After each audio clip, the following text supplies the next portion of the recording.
اے حسین کربلا، اے مہمان لکھنؤ، تیرے قدموں کی بدولت اب ہے شان معزز سامعین، 7 محرم کی طرح لکھنؤ میں 8 محرم بھی کربلا کے شہید حضرت عباس علمبردار حسینی کی یاد کے لیے مخصوص ہے۔ 8 محرم کو دن بھر مجلسوں کے بعد شام کے وقت شہر کے تمام عزاخانوں میں بہت بڑے پیمانے پر حضرت عباس کی حاضری کا اہتمام کیا جاتا ہے۔ بہترین بڑی بڑی نفیس شیرمالوں تو کہیں کچھ گھروں میں رومالی پراٹھوں پر کباب، مولی، پیاز وغیرہ کے ساتھ دودھ اور پانی سے بھرے گلاسوں پر حضرت عباس کی نظر ہوتی ہے۔ اس دن حضرت عباس سے منسوب علم بھی سجایا جاتا ہے۔ حضرت عباس کی نظر کے ساتھ ان کی بھتیجی حضرت سکینہ بنت الحسین کی بھی نظر ہوتی ہے۔ 8 محرم کو تقریباً ہر عزاخانے میں مجلس کے بعد تبرک میں شیرمال بانٹی جاتی ہے۔ لکھنؤ میں 8 محرم کو ایک بہت بڑا عالمی شہرت یافتہ جلوس علم اٹھتا ہے جو کہ علم فاتح فرات کے نام سے مشہور ہے۔ 8 محرم کو تقریباً 1950 میں پہلی بار دریائے گومتی کے کنارے واقع مسجد، جس کو دریا والی مسجد کہا جاتا ہے، جسے کچھ لوگ جناتوں والی مسجد بھی کہتے ہیں، اس مسجد سے ایک علم برآمد ہوا تھا۔ اس علم کو اٹھانے والے چند نوعمر لڑکے تھے،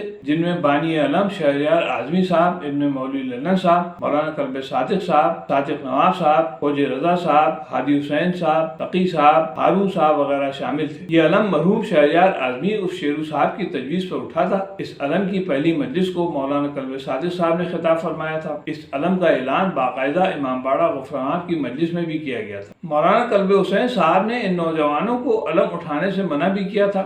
مولانا مرحوم نے کہا تھا کہ ایسا نہ ہو کہ اس علم کو اٹھانے پر فساد ہو جائے۔ کیونکہ اعلان ہو چکا تھا، اس لیے ان نوجوانوں نے دریا والی مسجد سے اس علم کو اٹھایا۔ ان نوجوانوں کے علاوہ کچھ افراد بھی اس علم میں شریک ہو گئے۔ جب لوگوں کو خبر ہوئی کہ کچھ نوجوان لڑکے دریا والی مسجد سے علم اٹھا کر لا رہے ہیں تو وہ بھی اس علم میں شریک ہو گئے۔ اس طرح ایک مختصر مجمع کے ساتھ یہ علم امام باڑہ غفران میں پہنچ کر بڑھا دیا گیا۔ پہلی بار جب یہ علم اٹھا تو اس کا کوئی نام نہیں تھا، مگر دوسرے ہی سال اس کو علم فاتح فرات کا نام مرحوم فضل لکھنوی صاحب نے دیا تھا۔ پہلی بار جب یہ علم اٹھا تو اس میں مشعلیں نہیں تھی۔ دوسرے سال بانس کی مشعلیں بنائی گئیں، جن کو روشن کر کے علم کے ساتھ چلنے کی ایجاد مرحوم خواجہ رضا صاحب نے کی تھی۔ آگے چل کر لوہے کی چھڑوں کی مشعلیں بنائی گئیں۔ اس کے بعد 1952 میں انجمن رضاکاران حسینی تشکیل دی گئی، جس کے زیر اہتمام اس جلوس کو اٹھایا جانے لگا۔ اس جلوس علم کو ہندوستان میں اتنی مقبولیت ملی کہ ہندوستان کے کونے کونے سے مومنین اس کی زیارت کو آنے لگے اور علم فاتح فرات کے نام سے دیگر شہروں میں بھی علم اٹھنے لگے۔ اول اس علم کی مجلس کو مولانا کلب صادق صاحب مرحوم خطاب فرماتے تھے،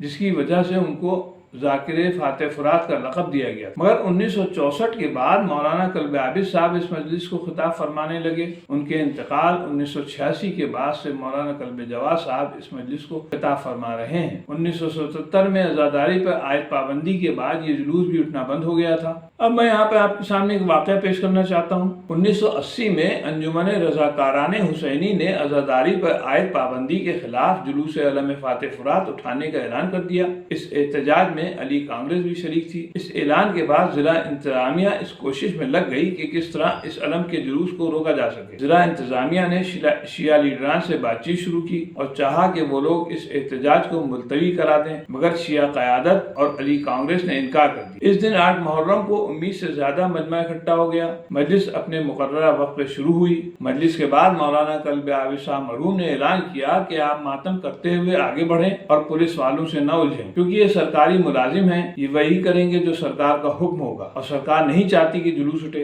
اعلان کے بعد شیعہ جوش میں بھر گئے اور پولیس کی لاٹھیوں کی بارش کے باوجود آگے بڑھتے چلے گئے۔ پہلا لاٹھی چارج اتنا شدید تھا کہ سینکڑوں ماتمدار کٹے ہوئے پیڑ کی طرح گر گئے۔ کم روشنی ہونے کی وجہ سے پیچھے سے آنے والے افراد ان لوگوں کو رونتے ہوئے آگے بڑھ گئے۔ پولیس نے تو پہلے پیچھے ہٹ کر ان لوگوں کو کچھ آگے بڑھنے دیا، پھر ریل والے پل کے موڑ پر دوسرا لاٹھی چارج ہوا۔ اس لاٹھی چارج کے باوجود ماتمدار آگے بڑھتے دوڑتے گئے۔ تیسرا lathi charge normal girls inter college کے سامنے ہوا۔ اس لاٹھی چارج کے باوجود سینکڑوں شیعہ ماتم کرتے ہوئے پیٹرول پمپ چوراہے تک پہنچ گئے۔ یہاں پر موجود پولیس نے ان زخمی ماتمداروں کو گھیر لیا اور ایک بار پھر لاٹھیاں برسانا شروع کر دی۔ اس لاٹھی چارج میں جو لوگ بچ گئے تھے اور وہ افراد جو پہلے لاٹھی چارج میں زخمی ہو گئے تھے اور ان کے مددگار افراد میڈیکل کالج کے اندر ہو کر ایک بار پھر میڈیکل کالج چوراہے پر اکٹھا ہو کر ماتم کرتے ہوئے امام باڑہ غفران مآب کی طرف چل دیے۔ سامنے ہی پولیس موجود تھی، پیچھے سے بھی پولیس لوگوں کو دوڑاتی ہوئی آ رہی تھی۔ یہ ماتمدار بری طرح سے پولیس کے نرغے میں گھر گئے، مگر ماتمداروں نے ہمت نہیں ہاری اور آگے بڑھنے کی کوشش کرنے لگے۔ پولیس نے ایک بار پھر لاٹھیاں برسانا شروع کر دی۔ اس کے باوجود 10-15 شیعہ ماتم کرتے ہوئے امام باڑہ غفران مآب تک پہنچنے میں کامیاب ہو گئے۔ اس کے بعد پولیس نے لوگوں کو گرفتار کرنا شروع کر دیا۔ وہ افراد جو میڈیکل کالج میں اپنا علاج کرا رہے تھے انہیں اسپتال سے اٹھا لیا گیا۔ اس کے بعد شہر میں کرفیو نافذ کر دیا گیا۔ اس افراتفری میں ایک حادثہ بھی ہو گیا۔ ہوا یوں کہ حضور جانی نام کے ایک ماتمدار جو مشعلوں میں تیل ڈالنے کا کام کر رہے تھے پہلے لاٹھی چارج میں بری طرح زخمی ہو کر گر گئے تھے۔ وہاں پر موجود ایک پولیس والے نے ان پر مٹی کا تیل ڈال کر آگ لگا دی۔ بری طرح جل جانے سے ان کی موت ہو گئی۔ کئی سال تک حضور جانی کے اسحال ثواب کی مجلس امام باڑہ غفران مآب میں شہید علم فاتح فرات کے نام سے ہوتی رہی، مگر چند سال بعد یہ مجلس ہونا بند ہو گئی۔ 1977 کے بعد 1999 میں شیعہ سنی سمجھوتے کے بعد یہ جلوس علم اپنے مخصوص راستے سے دوبارہ اٹھنا شروع ہوا، مگر 2016 میں ایک سازش کے تحت لکھنؤ کی ایک عدالت میں اس جلوس کے خلاف مقدمہ دائر کیا گیا۔ وہ یہ کہ جلوس کے راستے میں اسپتال ہونے کی وجہ سے مریضوں کو دشواری ہوتی ہے۔ 2017 میں محرم سے پہلے عدالت نے ضلع انتظامیہ سے اس اپیل کے سلسلے میں رپورٹ طلب کی تو ضلع انتظامیہ نے اپنا دامن جھاڑتے ہوئے جلوس کا راستہ بدلنے کا فیصلہ کر لیا۔ 2 محرم کو انجمن رضاکاران حسینی کو راستہ بدلنے کے لیے کہا گیا، مگر انجمن نے راستہ بدلنے سے انکار کر دیا۔ اس سلسلے میں انجمن کی میٹنگ خاقان منزل میں ہوتی رہی۔ مختصر یہ کہ 6 محرم کو انجمن کے ذمہ داروں نے خط ضلع انتظامیہ کے نام لکھ کر انجمن کے سرپرست کو بھجوایا، جس میں لکھا گیا تھا کہ انجمن نے فیصلہ لیا ہے کہ وہ اپنا جلوس اٹھائے گی اور اپنے مخصوص راستے سے ہی لے جائے گی۔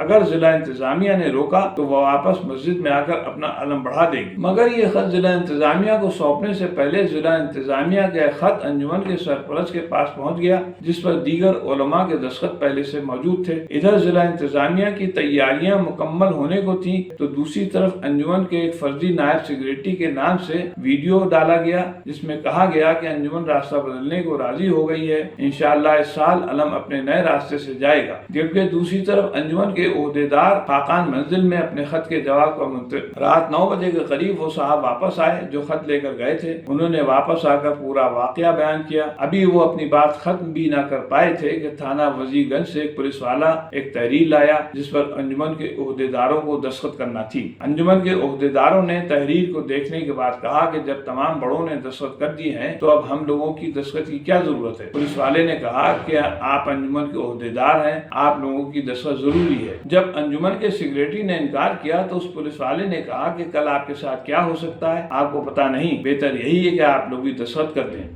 پولیس سے ملنے والی اس دھمکی کے بعد انجمن کے عہدیداروں نے بھی اپنی تحریر پر دستخط کر دیے۔ اس طرح ضلع انتظامیہ کی ہٹ دھرمی اور شیعہ قیادت کی کمزوری سے اس علم کا راستہ تبدیل ہو گیا۔ اس تبدیلی کے بعد عوام میں بے چینی کو دیکھ کر اس سال 9 محرم کی مجلس میں تمام علماء و ذاکرین نے خوب صفائیاں بھی پیش کی۔ بہرحال یہ تھا مختصر احوال علم فاتح فرات کا جس کو میں نے آپ کی خدمت میں پیش کیا۔ میرے اس بیان سے اگر کسی کی دل شکنی ہو رہی ہے تو میں اس سے معافی چاہتا ہوں، کیونکہ میں نے جو کچھ بھی کہا ایسا ہی کچھ ہوا ہے۔ وہ افراد آج بھی موجود ہیں جنہوں نے 2017 میں 9 محرم کی مجلسیں سنی ہوں گی اور اس زمانے کے اخبارات بھی پڑھے ہوں گے، وہ لوگ میرے اس بیان کی تصدیق کر سکتے ہیں۔ اب میں اجازت چاہتا ہوں، اگلی قسم میں 9 محرم شب عاشور اٹھنے والے جلوسوں کا ذکر پیش کیا جائے گا۔ تب تک کے لیے اجازت چاہتا ہوں، خدا حافظ۔